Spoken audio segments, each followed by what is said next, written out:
Hello, hello. Hopefully you can see me and you can hear me. I have no idea if this is working, so we will hang on a couple of minutes while I ask a trusted friend to just verify. Am I live? Question mark. Hopefully they'll know I don't mean alive, at which case the answer will hopefully be, well, yes. So, and then I will be able to explain, and you can hear me in all the things, and then I'll be able to let you know what we're doing, why we're doing it, and we can get started. So, like I say, I'm just going to wait for verification. I love it this way. Actually, what I could do, couldn't I, is go onto my own YouTube. This is where everything gets all feedbacky and horrible. But we will see how we go. View channel. Can I see myself live?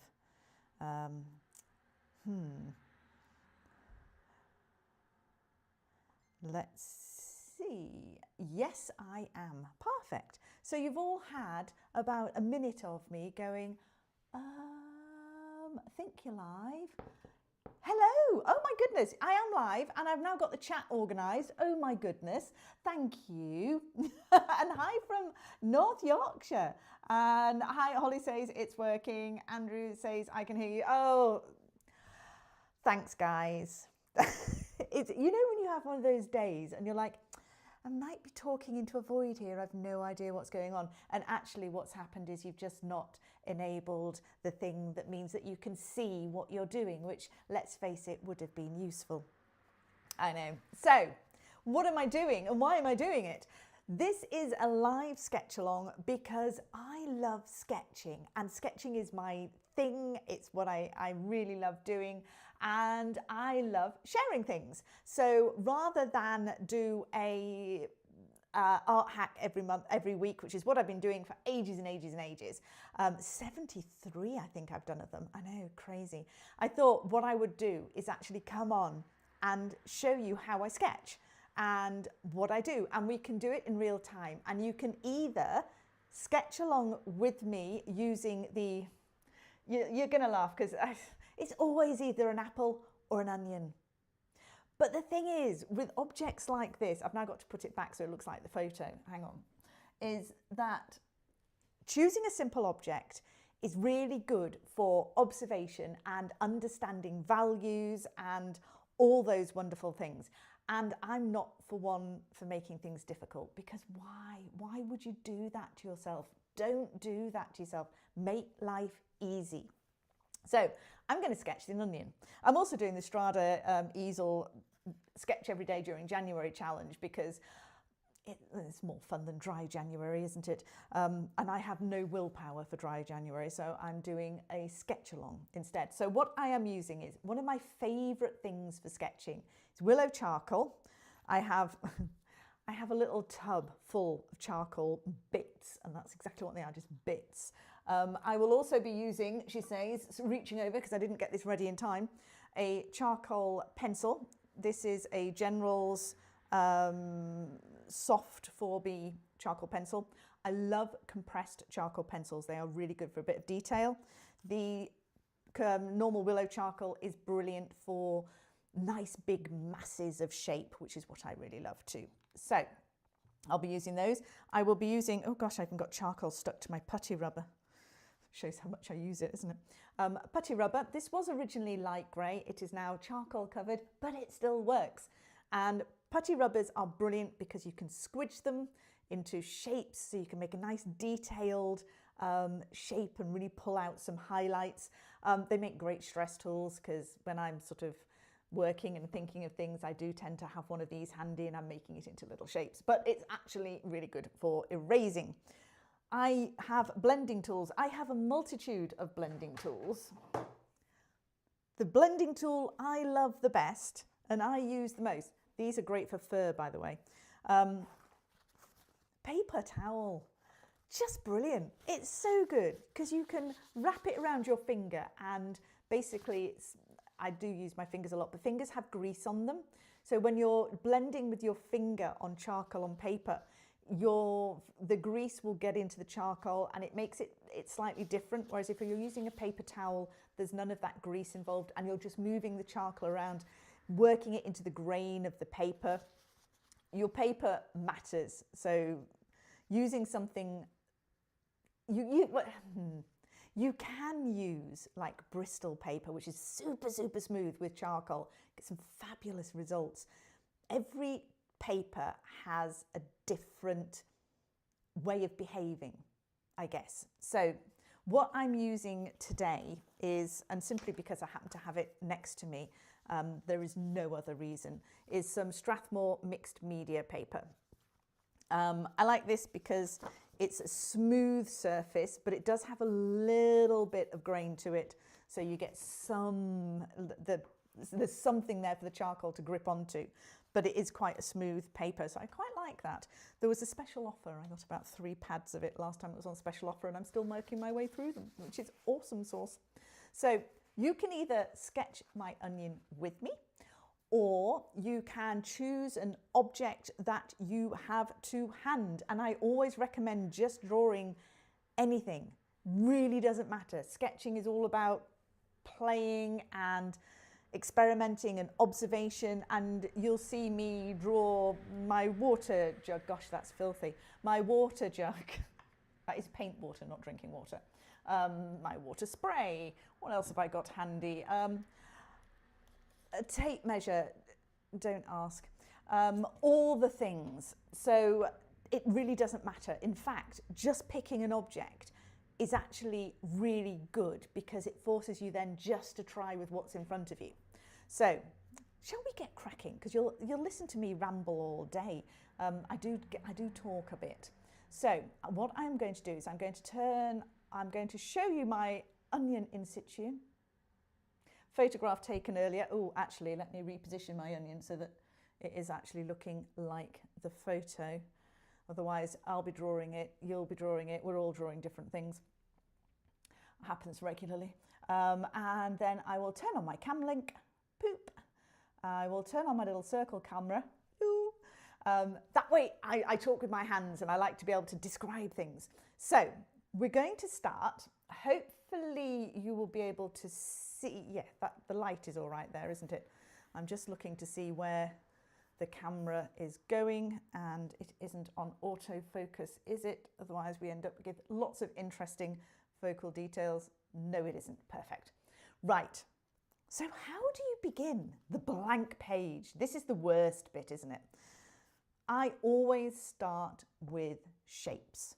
And that's why playing with things like onions, apples, garlic, that's got a little round shape as well, is really useful because there's not too much detail, because what I'm wanting to do is focus on various elements. So first of all, let me get my shape right. So the nice thing about a circle is it's pretty even, and actually it's kind of a square.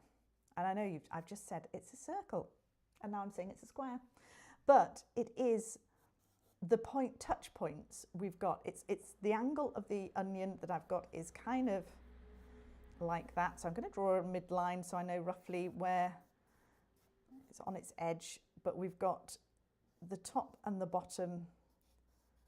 So it's kind of crossing like that, isn't it? So I'm going to draw a circle in this shape using my willow charcoal. I'm not looking for accuracy at this point, because I just want to get a rough idea of what the shape is. And to be fair, sketching isn't about accuracy anyway. Sketching is about observing and patterns, really. So I always start with a basic shape. Excuse me. So, and I'm just going to have a look at where my shadow shapes. Now this is where I end up doing this all the time. Squinting my eyes, because squinting means that you can see shadows. So I can see that this bit here is the darkest. And there are lots of different types of shadow. So when we look at our onion or whatever it is that you're looking that you've got in front of you, the darkest shapes Do you know, I can point over here to the onion, but of course what's on the screen is the photograph, isn't it? So you're not seeing the fact that I'm pointing to that, but can I point up to this bit? Maybe.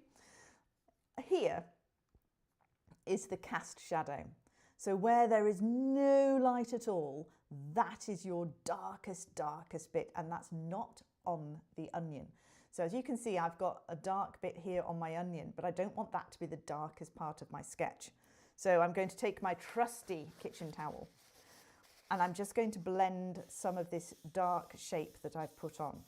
Now this is where you can see the paper making a difference, because this paper has got a bit of a grain to it. It's got a bit of a surface and it's holding that charcoal quite nicely. Whereas if I was doing something on the smooth paper, you know, here I am, because I've suddenly said that, I'm now looking around, do I have smooth paper actually in front of me?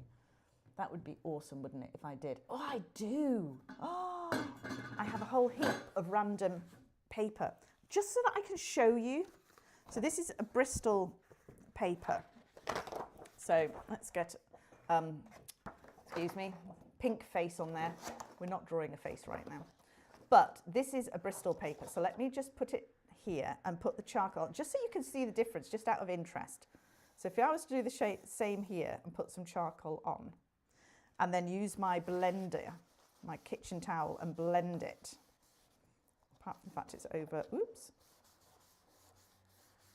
It's behaving differently. It's taking an awful lot more. I'm trying to get it in a place where you can see what I'm doing and it's not over that lump. It's behaving very differently. It's taking a lot of that charcoal off. We haven't got the dark there. And if I put more on and do a little blend, you can see it's taking much more of that charcoal is coming off on my kitchen towel than on this paper here. This paper is holding it better. Let's put that Bristol paper away. If you have any questions, by the way, please do type in the chat. I will hopefully see it, she says, and I will answer questions as I go. So as you can see, when I'm blending as well, the other key thing I'm doing is I'm moving in the direction of the fruit. The onion isn't a fruit, vegetable. So it's I'm being aware of the form. So I'm blending like that. So I'm going to looking again, squinting. We've got kind of a dark element over the front of the onion. So I'm going to pop that in a bit as well. So we're kind of just looking at basic shapes. Again, this bit here is a little bit darker because it's got that extra layer of skin. And I'm going to put a little bit of shadow over the whole onion and again darkening down this bottom area. It's all about layering. This is the thing with all art. There's a little bit of darkness around here as well, actually. I'm looking at my shapes and looking for where are my lights and where are my darks. And I'm coming back in with my blending and pulling it round. And as you can see with the willow charcoal, you you're almost losing the drawing every time you blend. And that's fine, that's normal. There's a fabulous studies that Matisse did when he was using a lot of willow charcoal, and you can see where he's designed, that charcoal's got a bit of oil paint on, that's why it's not, that's better, where he's sort of drawn the figure. It's a figure of a woman on a chair, and he's drawn the figure in charcoal and then he's blended it out, readjusted his drawing and then drawn again and blended it out. And you can see every time you put charcoal on, it looks like you're taking everything off every time you blend, but you're actually not, because what you get is the charcoal staining the paper and it becomes that a little bit more darker every time you put a layer on. And we're just working in the darks at the moment. We're not doing anything light at the moment. We're just working in these darks. And what I'm going to do now is add some shadow in. So as we know, this shadow underneath here, this is our core shadow. This is going to be our darkest shadow here. If I was doing this as mixed media, I might put some pen under there. And it's always looking at where are my shadows.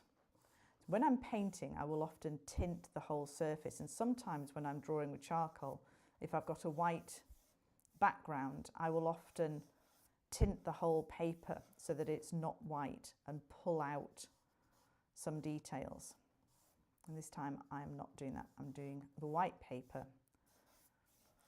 But you'll notice this bit here has got some quite nice lights on, but I'm not drawing those in because we're going to pull those out later with the eraser. So again, I'm coming in and I'm blending and softening.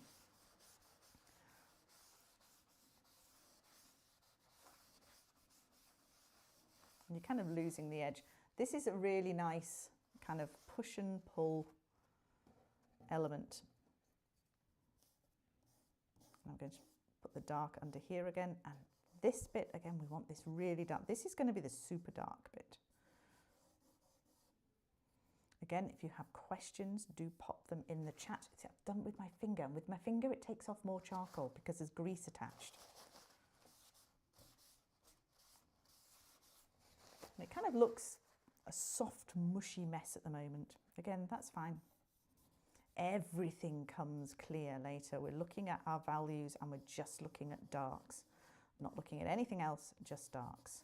When we start with the charcoal pencil, that actually makes things a lot darker. I hope everyone is with me in understanding at the moment. Do say so, like I say, if you have any questions or you're unsure of anything, or there's something that you're like, you're doing what? Why? I don't understand, Sue. Just drop it in the chat and I will answer. Also, it means that I can test whether I can still see the chat and the chat is still live. I'm assuming it is. It is saying that nobody has said anything recently, which we may all be concentrating, and that's absolutely fine. The fun thing is, if it's not fine and you're not concentrating and you are putting things in the chat and I'm not replying, I have no idea how to get that so that you can tell me. Instant flaw there a little bit. You can see. Okay. Let me do a little bit more dark under here. I'm really now, you can see every time I blend, it's getting darker. To be fair, this is the sort of process I love the best, because it is just, it's layering, and the process is just gently building up those layers. And at first it looks like, oh, is this really working? Is this right? Are we doing the right thing here? And absolutely you are. It just takes time. Like I say, the process is great. So I think I'm pretty much there with my shading. I'm reasonably happy. I'm going to darken this a little bit more underneath, and again under here, get that core shadow really dark under there. Because once we're reasonably happy with our shape on our basic shadow, you're just using graphite. Graphite works just as well.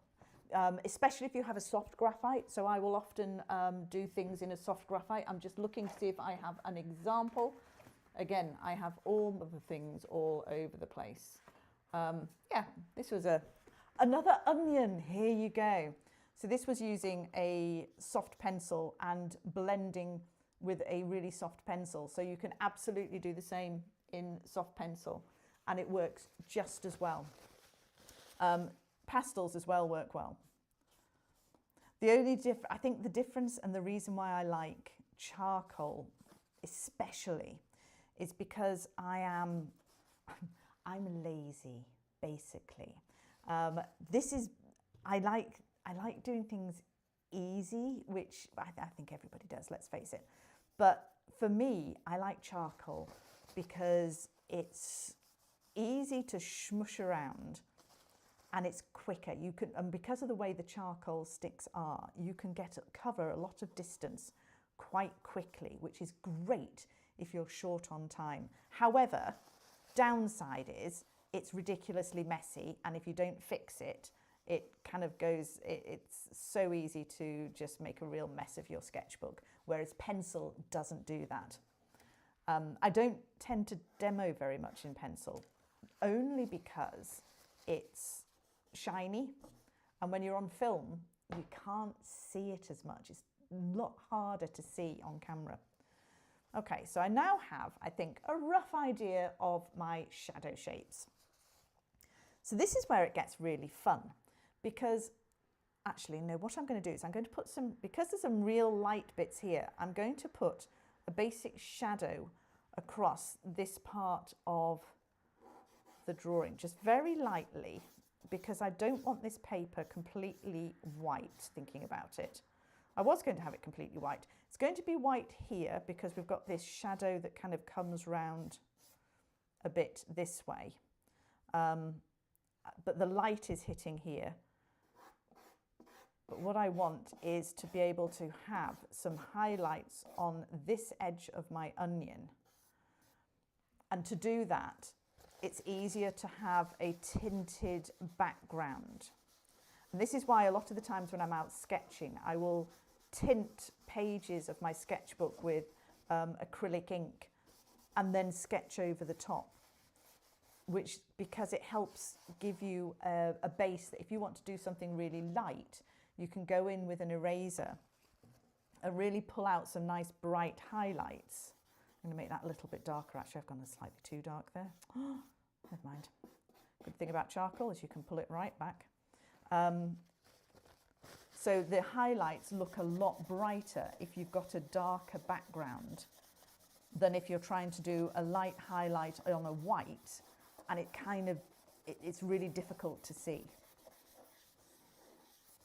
Right, so I've smushed that background a bit, so I've now got a bit of a tint on my background, and instantly we're seeing tone. So what I like to do is make sure I've got a good tonal range, and I'm just digging out what I use to show you because it's quite useful. So I have a pencil tonal range here going from 8B through to white paper. It's really useful to create these things because then you can see, am I using my range of tones? Because it's really, quite often, we'll kind of stick around here and we don't really get darker or lighter. But to give a nice contrast of a drawing, you really want to use all your tonal values. And so having something like this is a really nice reminder just to say, okay, can I go darker? Actually, I can.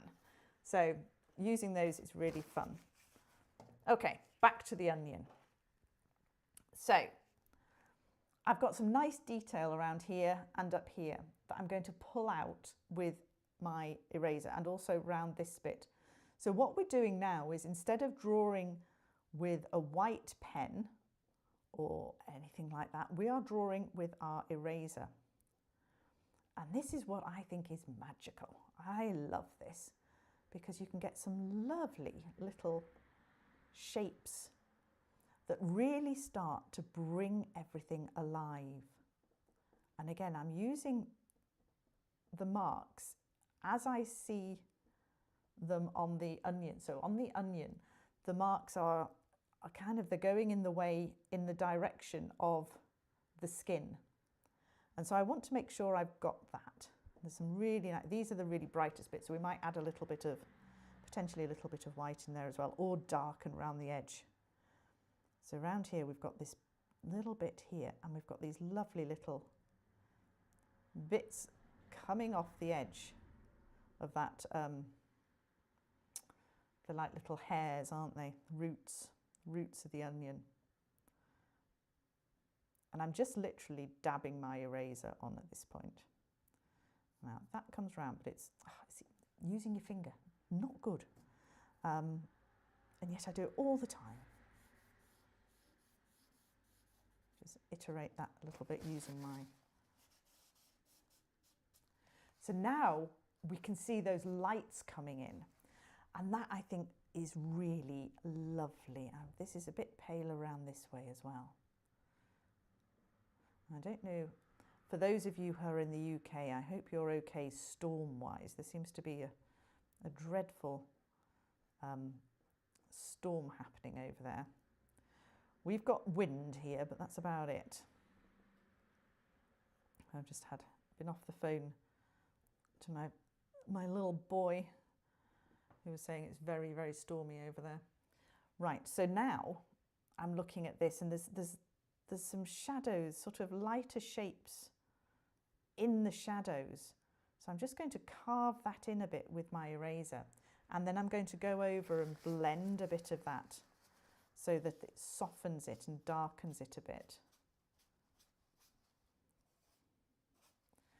So where I'm wanting a little bit of extra light, in order to get our extra lights, it's a good idea to go in with some darks. And if you darken around your lights, I know that makes absolutely no sense, but if you darken around your lights, it makes your lights look lighter. This is a really, really good tip. Again, I'm just moving things around, because I'm wanting this to be nice and soft.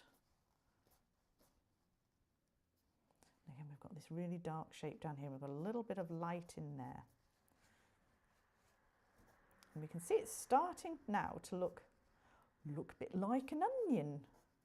Always a bonus. So all the way through this, we haven't used our charcoal pencil yet. Do you know, I really should have sharpened this before I came live, shouldn't I? I daren't now in case it snaps, because it absolutely will do. So what I'm going to do with my dark charcoal, the good thing about dark charcoal is the compressed charcoal, is that it's obviously very much like a willow charcoal, because it is both, they are both charcoal, but because of the way it's compressed, what it doesn't do is it doesn't blend as much. So you can put something down and it'll soften, but it won't blend in the same way that willow charcoal will. Now I'm not going to use willow charcoal in every time I do one of these sketch-alongs, by the way. You'll be delighted to know. I'm going to be using lots of different mediums. I'm starting on charcoal because it's my favourite, basically. And like I say, pencil doesn't really show up very much on camera, whereas charcoal absolutely does. So this is actually the background. So I want to fade that in a bit, because we've got this piece of skin is the bit that we want that darkness to go against. And bringing in this really dark compressed charcoal makes a really big difference to our drawing. And we want this to be darker because this is much more in shadow. So I'm going to put some more willow charcoal on this and make it so that it's quite a bit stronger.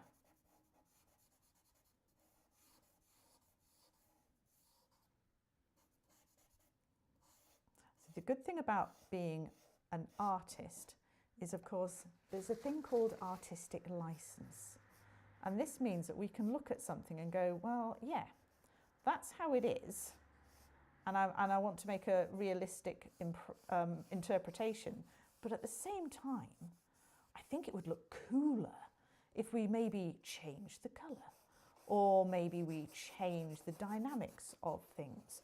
So I like things to be quite bright and bold. So I have a tendency to brighten things up a bit, because that's just the way I like things, really. And that's my style. And you can develop your own style depending on what you're drawn to. And we're all drawn to different things, which is awesome, because if we all liked the same thing, we'd all have the same print on our wall and life would be exceptionally dull. And I don't like dull. So we do things a little bit differently, and we change things subtly. I'm going to use my compressed charcoal pencil actually to get this really dark coarse shadow that we've got at the base here. And I might draw that little bit of extra skin that's just off here at the side. We'll see how we get on. So there's a little bit of skin that's coming out extra. The other thing I'm trying to do is lift my hand, because we've now got to the stage where we've got quite a lot of charcoal on the page. And of course, if you put your hand down, what you get is a lovely charcoal side of your hand. And you rub bits of charcoal off. So we want to avoid that if we can. So the other part where I've got some nice darks is under here. So I'm just going to really darken this up because we've got this lovely kind of light bit of the top of that skin there. And we can darken that up a little bit, make that look lighter rather, by putting a little bit of extra dark on the background, just a little bit, just a touch. I will blend some of this out because I don't want it to be too dark.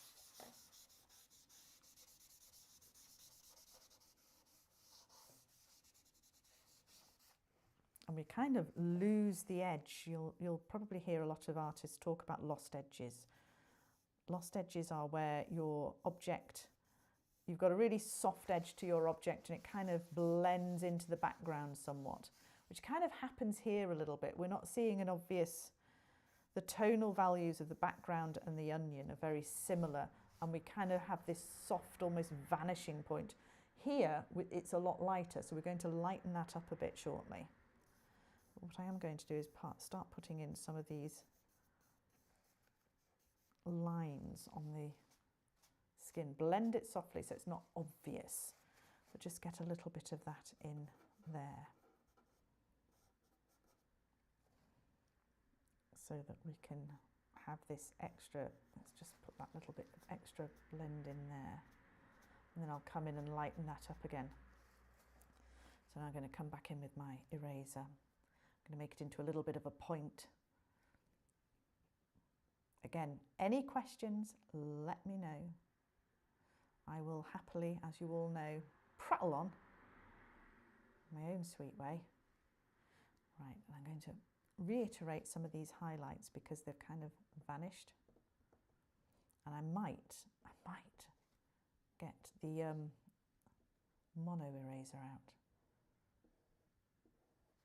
You never know. I'm just lightening up this edge just a little bit because there is a little bit of reflected light happening. Oops. Because what happens with the light is you get light that hits the object and then you get lights that kind of bounces off and up.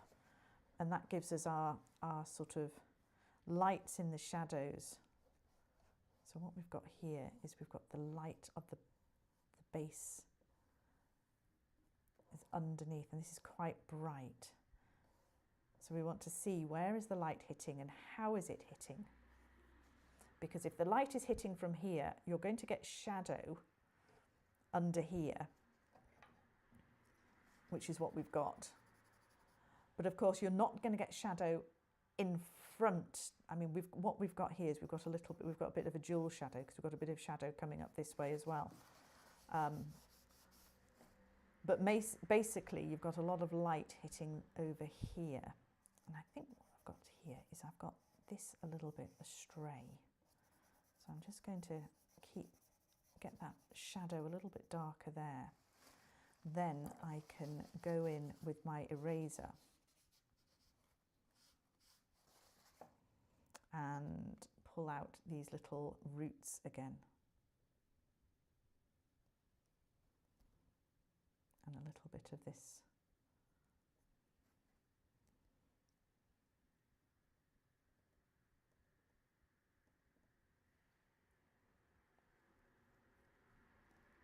And up here a little. And we're starting to get quite a nice little onion, I think. I am going to put this little bit in.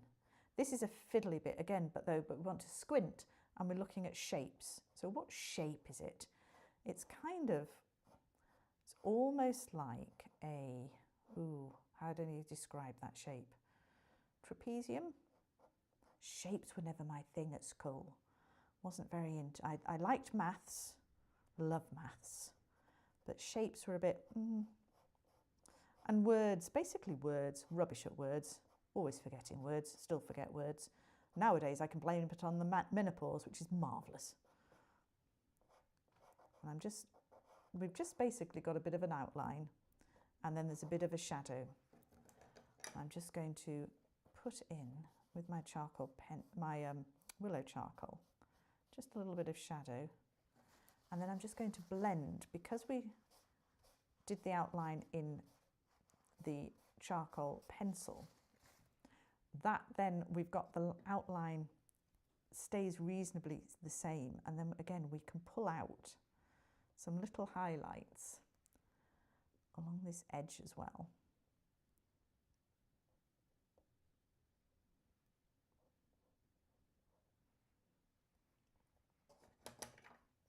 And put in some little details if you want to. Because the other thing is, because this of course is closer to us, as we know, the closer things are, the more realistic, the more strong those images become. So I've just had a little question come in from Bina. I hope I pronounced your name wrong, really rubbish with words, we've just been talking about this. How do you use acrylic inks for the background? Let me show you, because I happen to have my sketchbook handy, because of course I have, and some inks that I use. So this is a purple ink here. So what I do, so this is upside down. Let me find some pages. So this is a sketchbook page. And what I tend to do is I tend to prep my sketchbook. So I will get some acrylic ink and some water. So I will use my spritzer and I will spritz water on my page, and then I will put some acrylic ink over the top. Then when I'm out sketching, I can pick a page. So this was while I was in the National Gallery in London, and this is a Sargent painting I saw, and I sat down in front of it because basically I was absolutely chuffing knackered, and did a quick sketch. But the nice thing about the ink on the background is I was able to do this in just 2 pens, so a permanent liner and a white gel pen, and that made just a really nice simple sketch. And sometimes I'm just flicking through now to see whether I can find the page where I had some rain ink drops. So that was another nice one where I literally just used pen and a little bit of gouache over the top to create those highlights. Searching for, that's it. So you can make spray water and then drop some acrylic ink on, and you get some really nice effects. So I don't know what these are going to be used for yet. I haven't been out sketching when I've suddenly gone, oh, need to use those pages, but I will. So that's kind of what I do. And what I can do is I can show you very briefly on here if you want to. So I will get I'm just going to find a quick brush that doesn't mind getting wrecked because it is an acrylic brush. When I say acrylic brush, it isn't a specific acrylic brush, it's just a brush I've had for ages and it's a bit knackered. So I will spray with water, and I will get my acrylic ink, which is I'm using Liquitex. This is the purple, so this is going to be quite bright. And I will pop a drop on. Ooh, that's fancy. And then I will simply, very quickly, coat my page with the acrylic ink, like that. When it's dry, of course, it's permanent, so it's not water soluble. Like acrylic paints, it's only water soluble when it's wet. So once this is dry, I can now put gouache over the top. It's not going to blend in with that colour underneath, and you can get some really nice paintings. So if you've got some yellows, I had some really nice, what did I have? So for example, that one is really nice because I've got oranges and it's not blended in with that muted green underneath at all because it's dried off. So hopefully that was useful. The good thing about these lives is that I will divert into all sorts of things at various points in time because it's just interesting. And if you ask a question, I just want to share what I do. So yeah. So those are the Liquitex inks I have. I started off with just burnt sienna and raw umber. I've now got, this is a violet. I have teal, muted grey, yellow, red, blue, all the colours. It's a little bit addictive. And the other good thing you can do actually is if you do a nice charcoal painting or pencil, if you have using graphite, you can fix it with a fixative, and then you can put acrylic ink over the top and just do other things with it. You don't have to stick just with a charcoal design. You can do things, which is something else which is really nice, and I love experimenting. It's just a really fun thing to do. I was going to put some of that on, but actually what I want to do is just put a little bit of charcoal, willow charcoal on. So yeah, acrylic inks, superb they are, really, really fun to use as well.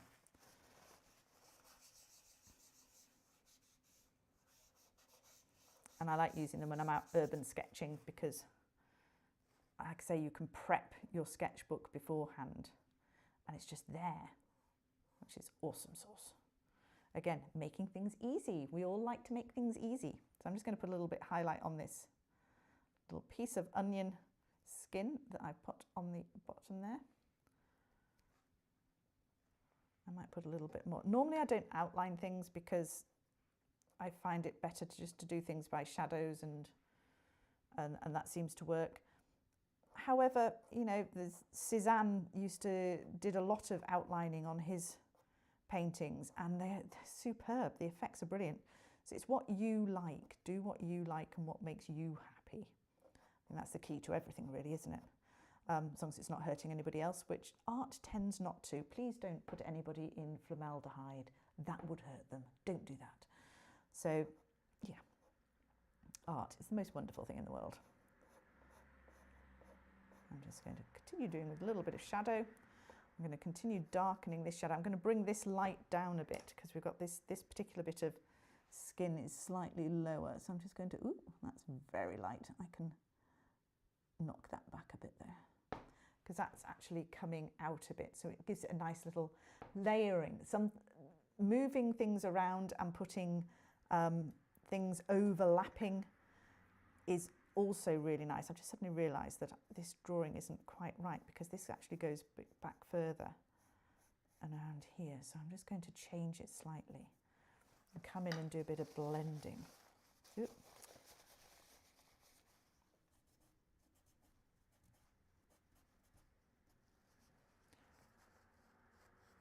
And I'm going to put a bit of extra. The only downside with, well, it's downside, it's one of the things with sketching, painting, all those things, is knowing when to stop. That is, I think, one of the major issues that just about every artist, well, every artist I know has that problem, knowing when to stop. And I think what is helpful there is the invention of the cup of tea. So I always find that if I'm not sure whether something is finished or not, and the temptation is just to carry on, really, isn't it? Because it's nice, really, just pootling about and gently colouring in things, because that's what I wanted to be when I was little, and people asked me what I wanted to do for a living, and I said I wanted to colour in. Now I am. Marvellous.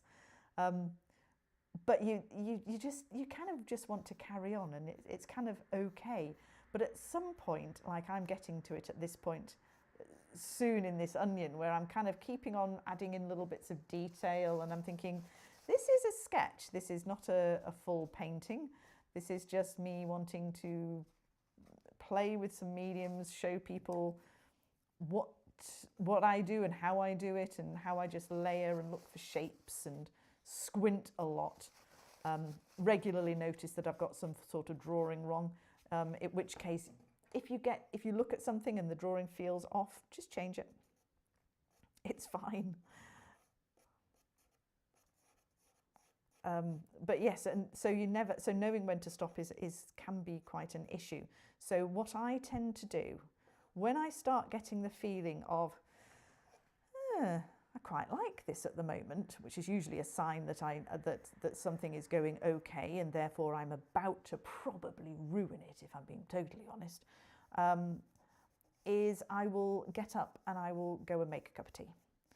I will walk away from the studio, away from the painting, and I will, go and make a brew, do something else, just for 5 minutes or so, and then come back to it. And normally, when you come back to it, you can see if there is something that needs amending, or you come back to it and you think, that's all right, actually, in which case, stop. It's too easy just to faff and just keep going and keep going, says the person who is currently just keeping going. But yeah, so I find that making a brew, brilliant invention. Go and make a brew and come back. I have had oil paintings, like the lion that was behind me, that went in time out. In fact, the lion was in time out for approximately 2.5 years, just sat on my back, in my background, just glaring at me, knowing it needed finishing. But I was just like, don't know what it is, needs something, not sure. And in the end, I managed to figure it out, and it was like, it just needs more colour. That's what it needs. It wasn't bright enough for my taste. So I brightened him up, and now he's quite happy and finished, which is lovely. I'm going to put a little bit of extra in there.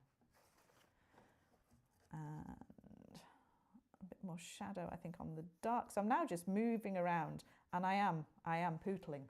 I am pootling for the sake of pootling. I'm just going to, I think what I'm going to do is look at it. There's something wrong up this base bit, and I think it's the way I've got these shadows.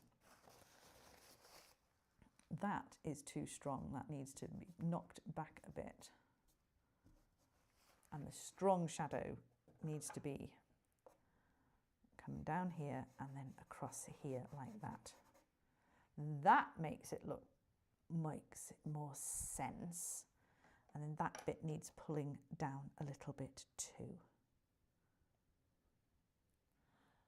That makes more sense. Sometimes you just need to just, like I said, normally, like I say, brews help. The other thing that can help you is if you take a photograph. The amount of times I've done that, and I thought, I'll take a photograph and put it on my Instagram or something. And I've taken a picture of it and gone, oh, actually, yeah, that's really, I've really got that wrong in this part here, and I need to change it. And I haven't seen it until I've taken a photograph. So taking photographs is actually a really useful way to see things and to see if it is reading right. And also if you have, there's an app you can get called, oh gosh, what's it called? Value something. Can't remember the exact name, but it's basically a notan app. And what that does is it turns your image into black and white, just black and white, so that you can see the the tonal value. Your cast shadow doesn't look right. Oh, I wish we were on a Zoom, then I could have a look. It may be that there are many reasons why cast shadows don't look right. I've now managed to make the back of my onion wrong. It may be that the cast shadow itself is just under this bit here. If you pull it too far forward this way, it's going to look a bit weird. Or if you extend the really dark cast out a bit. Cheap app is Drawify. Oh, right, okay. worth looking into. It's not the one I've got. I'm trying to think what the one, but I know that the one I've got, there will be plenty of others. Yeah, so cast shadows are literally where the onion hits the floor, and the light doesn't catch it. So in this onion, the light is kind of coming from this way. It's hitting the side of the onion here. And because the way the onion overhangs, your cast shadow comes out a little bit, but only a little bit. It probably looks different on my drawing because the way to the photo, because the way I'm seeing it is different. Because obviously my viewpoint is slightly higher than when I took the photograph. But you should be looking for, whenever you think about your light source, you're wanting to think about where is that light not hitting at all. So if my light was coming here, it's going to hit the table and it's going to bounce back a bit. That's why you get a little bit of light on the underneath. But the bit just there, that's the bit that's going to be really, really dark. So sometimes if you move that dark so it goes in more places, then it makes it look a bit wrong or a bit off. Or you can have only a very tiny bit, and actually because the onion is moving round, it should be slightly more than just a single dark line. It depends how your cast shadow is. I hope that made sense. I think I managed to confuse myself. I'm just going to alter the back of this onion. I've really done something weird on the back of my onion. I don't know quite what it is.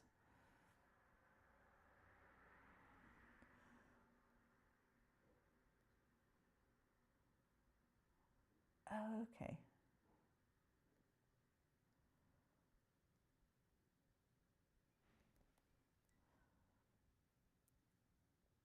I'm now going to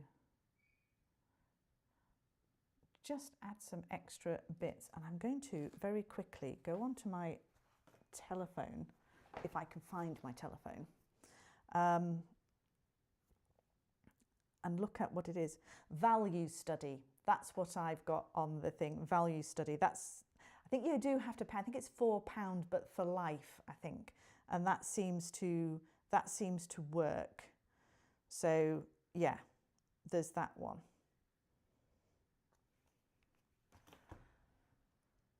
So am I done? Am I done? I'm now feeling that this light spot is in the wrong place. That might be because I've moved my onion, mind you. But I'm just going to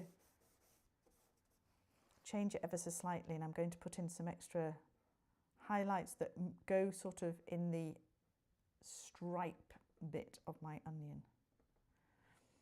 There are various other things that you can do to make things look stand out more. Like I say, darkening around shadows is a good one, but also how you erase too, to bring back, because you'll never get completely back to the white of the paper because we've got charcoal ingrained in the paper a bit. But what you can do is some still, this bit is still annoying me, sorry. Some erasers are quite good for pulling out those extra details. So I use mono erasers a lot. I have got a Derwent electric razor. Now I personally struggle with it. And I think that's because I'm a bit heavy-handed with it and it kind of goes off all over the place. So, but I might try it just to see. First time I've ever used an onion as a study. Honestly, I use onions all the time. Simply because they are, like apples, they're quite easy, but they have a little bit of interest in them. You know what I mean? A little bit of tonal differences, a little bit of, especially if the skin peels a little bit, I find them fascinating. I've got one of these. It usually ends in disaster. But I might actually see if it makes a difference on these super light shapes. So, oh God. See, this is why I don't like using these things. It's a little bit, I mean, it's fun, But also, if you don't have really strong paper, it can wreck your paper. Yeah, no, I think that's maybe a bit much for me. So I'm going to kind of, I think, you see, I just want to fiddle now. I'm now squinting my eyes and seeing that we've got this darker bit over here. This is always squint your eyes, and it gives you the where your shading is, your lights and your darks. I think the other favourite thing for a charcoal study as well, if you're wanting different, actually not just charcoal, gouache works really well.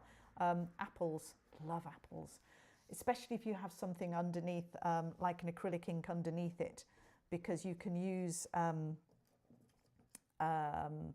you can play with different types of acrylic inks. So using something like a yellow acrylic ink underneath a green apple is really nice and glowy, which can be great fun. Or you can use a bright red ink underneath a red apple and tone it down. I did have examples of that, but I'm pretty sure they're in another sketchbook, which won't be to hand. So I'm going to leave it there. Hopefully that has been useful, and hopefully you've enjoyed it, and it'll be really great. Let me turn these things off a moment, because otherwise I will see it on the screen and I'll just keep fiddling. Let me turn my onion off and my cam link off. Oh God, there's two of me. All right, okay. We don't want that. So if you've enjoyed it and you've had a really good time, I'll be doing this again the first Thursday. I know this is the second Thursday, but the first was on the 1st, which is always a bit of a New Year's Eve, New Year's Day, quiet. So I will be doing these on the first Thursday of every month in the YouTube here at the same time. So 7 p.m. UK time, 8 p.m. Central European time. Check your time zones for everywhere else because I get confused. I think Eastern time is 2 p.m, but I'm not altogether sure. So have a check. So they'll be doing something a little bit different each time. I think next month, what I may do is use some pens. I like fine liners. They're great fun. A 0.3 and a 0.1 or a 0.2, something like that. And maybe I'll do it on a tinted background and use a white pen as well. So I have white gel pens. I think they're super cheap, but they're really nice on a tinted background. So maybe we'll try that in February. Gosh, yes, no, it is only January, February. So first Thursday every month on YouTube. Come along for a live sketch along. Be great to see you. If you want to tag me on pictures of anything you've done, please do. I am Arabas Sue Melville Art on everything. Sue without an E, because why would you have a name, shorten it, and then add a letter? Weird. So Sue Melville Art everywhere. I would really, really like to see it. Oh, I'm glad you enjoyed it. And come along to the sketching club as well if you want to. I give sketching clubs out, sketching prompts out every week and all the things. Oh, I'm glad you enjoyed it too, Andrew. That's really good. Okay, I'm going to go. Glad you had a lovely time, and hopefully see you again next month or in the Smart Academy. Who knows? All right, see you soon. Bye. I've now got to think how the hell you end this thing. Okay, I think I found the button.